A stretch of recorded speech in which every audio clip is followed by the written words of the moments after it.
While science speaks of the Big Bang theory, the scriptures mention 4 steps for creation from Swarupa to Sakara.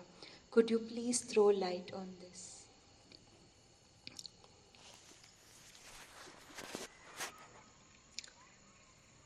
See, Big Bang theory itself is a big question now.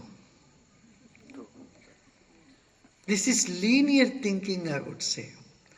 Everything to be at every place at every time is what I have been talking all the time, from long time. When I first went to Hawaii, this is in early 90s, or late 80s or early 90s. I saw that coconut in middle of nowhere. There is ocean all around for miles and miles. But there is all this fauna flora, coconut and many trees. Some anthropologist says, oh, some bird brought a seed and they put the seed, cocoa seed in Hawaii. That's why cocoa trees came there. I said, that doesn't make much sense. There is coconut tree. How did the coconut tree reach there? You think it came from Kerala? A coconut floated all the way from Kerala to Hawaii and then it started sprouting there? No. Why should not things be found everywhere at the same time?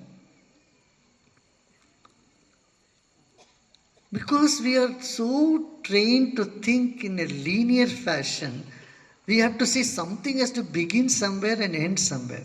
So for them, I give them a challenge. Okay, tell me this tennis ball. Tell me where it begins. Where does a tennis ball begin? Now the mind or intellect gets rattled. Says, oh wow, wait a minute. You don't need to have a beginning for it. Or every point is a beginning, every point is an end. So there is no beginning. That's why there is a word in the ancient philosophy that says Anadi, means beginningless. And Ananta means infinite. There is no end. Endless.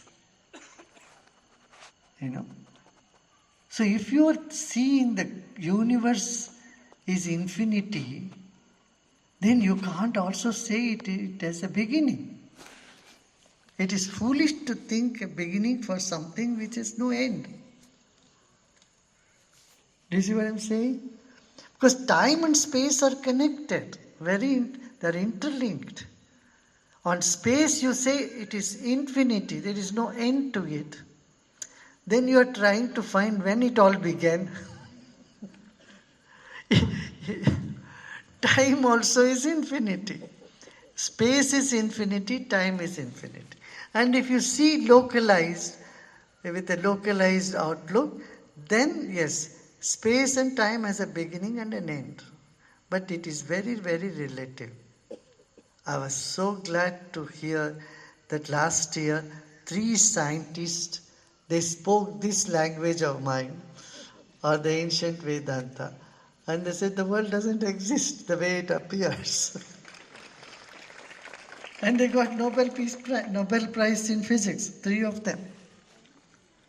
Not just one. And what said the world doesn't exist the way you see it. And that's exactly what Adi Shankara said, the philosophers in this country have been saying for millenniums, not just centuries. The world appears, it's not real.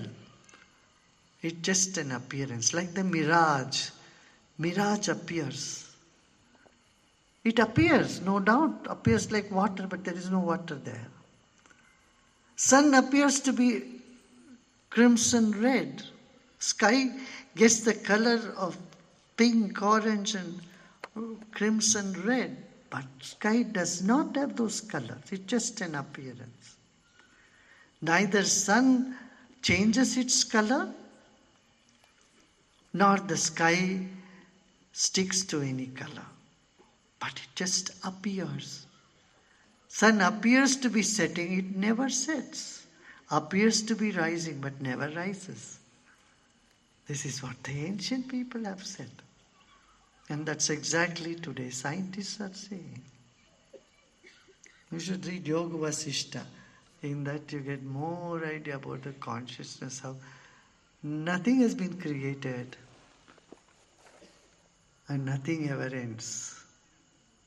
Yeah.